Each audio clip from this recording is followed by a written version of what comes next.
तो शुरू करते हैं अपने नए एपिसोड के साथ द डीमन कल्ट लीडर के।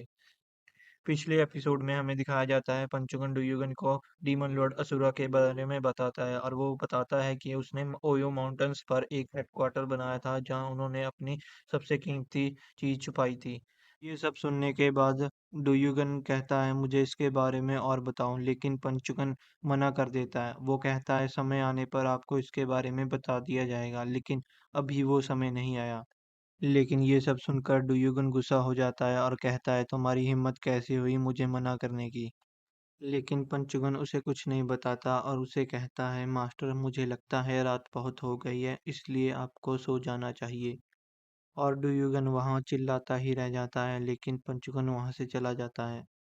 सीन कट होता है और हमें सुबह ग्रीन फॉरेस्ट सेक्ट के एरिया के बारे में दिखाया जाता है जहाँ टाइसन अपने हाथ में खाना लेकर ड्यूगन को देने जा रहा था, लेकिन रास्ते में पंचुगन उसे रोक लेता है और कहता है ऐसी क्या वजह हो गई कि तुम खुद अपने हाथों से खाना लेकर ड्यूगन के लिए लेके जा रहे हो। जिसे सुनने के बाद टाइसन कहता है महाराज क्लैन की सबसे अच्छी और सबसे बेहतरीन डिश है, इसलिए मैं इसे अपने हाथों से ड्यूगन को देना चाहता हूँ। इस डिश का नाम है फाइव स्पाइसीज पोर्क। खाने को देखता है और हंसने लग जाता है और फ्लैशबैक में पीछे चला जाता है जहाँ हमें दिखाया जाता है जहाँ कुक ये बता रहा होता है महाराज मैंने अपनी पूरी ताकत लगा दी है इस डिश को बनाने के लिए। जिसे सुनने के बाद टाइसन बहुत खुश होता है और कहता है अच्छा काम किया, मुझे लगता है अब हम तुम्हें छोड़ सकते हैं। जिसे सुनने के बाद शेफ वहां से चला जाता है, लेकिन तभी टाइसन अपने दोस्त इयोन को कहता है कि तुम्हें पता है ना तुम्हें क्या करना है। और इयोन अपनी जेब में से एक पॉइजन की बोतल निकालता है और सारा पॉइजन डिश पे गिर देता है। लेकिन टाइसन पूछता है इयोन क्या तुमने इस पॉइजन को टेस्ट किया था? तो इयोन बताता है मैंने इसे यूज करने से पहले 3 सूअर पर यूज किया था। ये सब सुनकर टाइसन बहुत खुश होता है। इयन उसे बताता है कि मेरे आँख झपकने से पहले वो तीनों सूअर मर गए थे।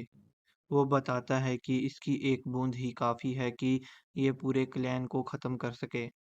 सीन प्रेजेंट में आता है जहाँ टाइसन कहता है पंचुगन को कि वो हमारे रास्ते से हट जाए क्योंकि खाना बहुत ठंडा हो रहा है। लेकिन पंचुगन कहता है मुझे इस खाने को चेक करना होगा ताकि इसमें कोई पॉइजन ना हो। और ये सब सुनकर वो तीनों घबरा जाते हैं और कहते हैं मुझे लगता है आज हम मर जाएंगे। लेकिन तभी रिन अपने फादर को टेलीपैथी के द्वारा बताती है फादर मुझे लगता है ये सब कुछ ठीक हो रहा है। अगर पंचुगन पहले खाना खा लेगा तो इसका मतलब वो पहले मर जाएगा और हमें डुयुगन को मारने में आसानी होगी क्योंकि डुयुगन मुझे लगता है इतना ताकतवर नहीं कि हम सबको हरा पाए। जिससे सुनने के बाद टाइसन शांत हो जाता है और कहता है मुझे लगता है ये सही कह रही है। और तभी पंचुगन वो खाने वाला खा जाता है और उसे देखकर टाइसन बहुत खुश हो जाता है मुझे लगता है ये मरने वाला है। लेकिन ऐसा कुछ नहीं होता। पंचुगन कहता है मुझे लगता है ये बहुत स्वादिष्ट है, इसे खाकर तो मज़ा आ गया। लेकिन टाइसन उसे देखकर तो हैरान हो जाता है कि ये जिंदा कैसे है। टाइसन पीछे मुड़कर रिन को देखने लग जाता है और कहता है क्या डुयुगन पर भी पॉइजन का असर नहीं होगा? जिसे सुनने के बाद रिन हैरान हो जाती है और कहती है मुझे नहीं पता। जहाँ टाइसन को अपने क्लैन को जलता हुआ दिख रहा होता है और कह रहा होता है आज हम नहीं बचने वाले। लेकिन तभी रिन उसे कहती है मेरा सिर्फ एक ही रास्ता है, आप इस खाने को नीचे गिर दें, नहीं तो हमारी हालत कैसी होगी आप नहीं जानते। और टाइसन खाने को नीचे गिरने ही वाला होता है कि पंचुगन उस खाने को बचा लेता है और टाइसन से वो खाने की प्लेट ले लेता है और कहता है मुझे लगता है ये बहुत स्पेशल खाना है इसलिए मुझे इसे खुद डिलीवर करना चाहिए। जिसे सुनने के बाद टाइसन हैरान हो जाता है और कहता है नहीं नहीं मैं खुद दे के आऊँगा। और रोते हुए कहता है मुझे भी तो अपनी लॉयल्टी दिखाने का मौका दीजिए। लेकिन पंचुगन नहीं मानता और उससे वो प्लेट ले लेता है। और ये सब देखकर उन तीनों की हालत खराब हो जाती है और उन्हें पता नहीं लग रहा होता अभी वो तीनों क्या करें। लेकिन रेन तभी एंटीडोट के बारे में कहती है, जिसे सुनने के बाद टाइसन खड़ा हो जाता है और कहता है, मुझे लगता है तुम सही कह रही हो, हमें एंटीडोट ढूँढना होगा। लेकिन रिन कहती है, हमें एंटीडोट नहीं ढूँढना, हमें उसे ख़त्म करना होगा। लेकिन ये सब सुनकर टाइसन बड़ा हैरान होता है और कहता है, तुम ऐसा क्यों कह रही हो? तो रिन कहती है, हमें ऐसा दिखाना होगा कि हम इसके बारे में कुछ नहीं जानते और हम भी इस चीज़ के शिकार हुए हैं।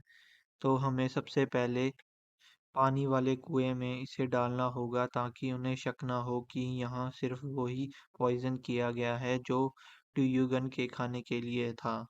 इससे पहले कि कोई और कांड हो, हमें सबसे पहले वेल में पानी को पॉइज़न करना होगा। अगर हमारे पॉइज़न के कारण कुछ लोग मर जाते हैं, इससे अच्छा तो यही है कि हमारा क्लैन बच जाए। और ये सब सुनकर टाइसन वहाँ से भाग जाता है, लेकिन रिन वहीं खड़ी रहती है और बाकी का खाना डुयुगन के पास ले जाती है। डुयुगन खाना के लिए चॉपस्टिक बढ़ाता ही है कि रिन परेशान हो जाती है और अपने साथी को कुछ करने के लिए कहती है। लेकिन उसका साथी गर्दन में दर्द होने के कारण बहाना बनाकर वहाँ से चला जाता है और ये सब देखकर रिन गुस्सा हो जाती है और डुयुगन वाला खाने ही वाला होता है कि रिन उसे रोक देती है।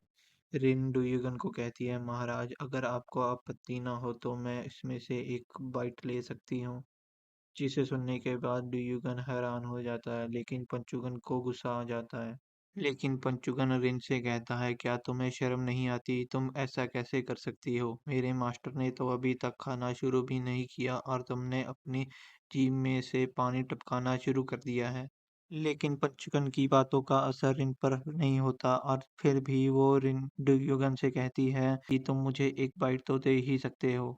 और रिन खाने पर टूट पड़ती है और ये सब देखकर पंचुगन को गुस्सा आ जाता है और रिन पर हमला करने ही वाला होता है कि डुयुगन उसे रोक देता है। पंचुगन डुयुगन से माफ़ी मांगता है और कहता है, मास्टर मेरी वजह से आपको ये तकलीफ सहनी पड़ रही है। लेकिन डुयुगन उसे कहता है, चलो कोई बात नहीं, और रिन को कहता है, क्या मैं तुम्हें अलग प्लेट में डाल के दे दूं कि तुम उसे बाद में खा सको? और ये सब सुनकर रिन खुश हो जाती है और कहती है, मुझे लगता है इसे बिना खाए भी मेरा काम हो जाएगा।